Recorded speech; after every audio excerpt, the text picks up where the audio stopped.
tolong diaktifkan Bang. Oke. Ya. Sudah bisa.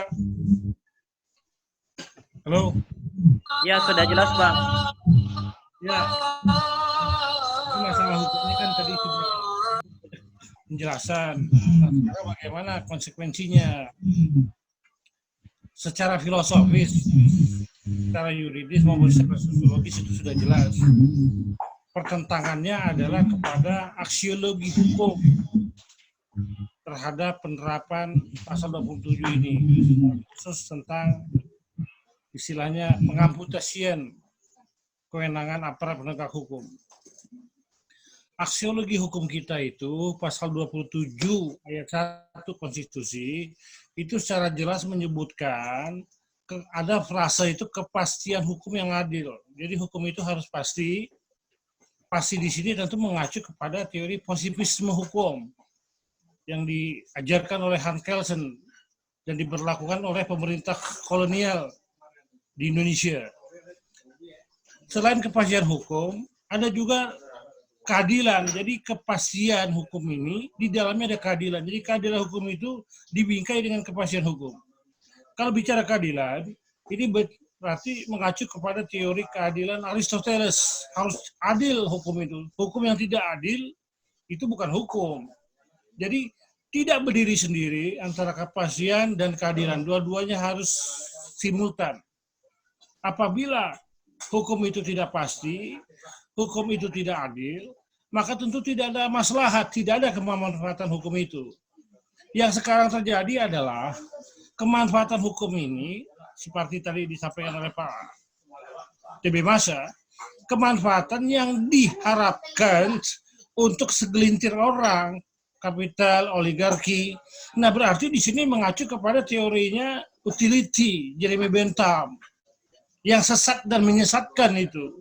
Kemanfaatan terbesar itu diberikan kepada sekelompok orang. Ini sesat dan menyesatkan karena tidak sesuai dengan aksiologi, tujuan, cita-cita, ide dalam konstitusi, amanat konstitusi, kepastian hukum yang adil dalam rangka mensejahterakan masyarakat. Nah, sekarang apa yang terjadi? Bukan masyarakat yang sejahtera apabila kepentingan hukum dikalahkan oleh kepentingan politik.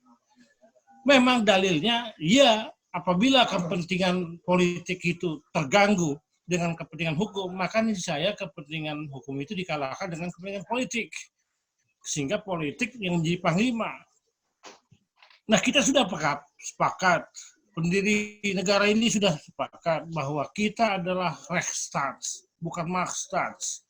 Nah, sekarang permasalahannya, dalam tindak pidana korupsi, pendekatan teoretiknya itu lebih banyak kepada crime control model.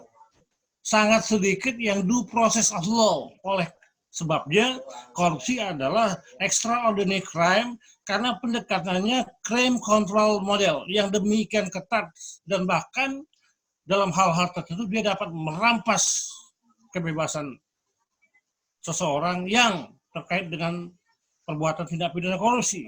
Nah, kalau tindak pidana korupsinya itu dianulir karena tidak adanya sifat melawan hukum, setelah bar fight-nya tidak ada, karena bukan merupakan perbuatan korupsi. Dan akibat yang timbul itu bukan kerugian keuangan negara. Untuk apa penegakan hukum ini kita agung-agungkan? Nah, ini adalah yang saya sering katakan kemunafikan hukum.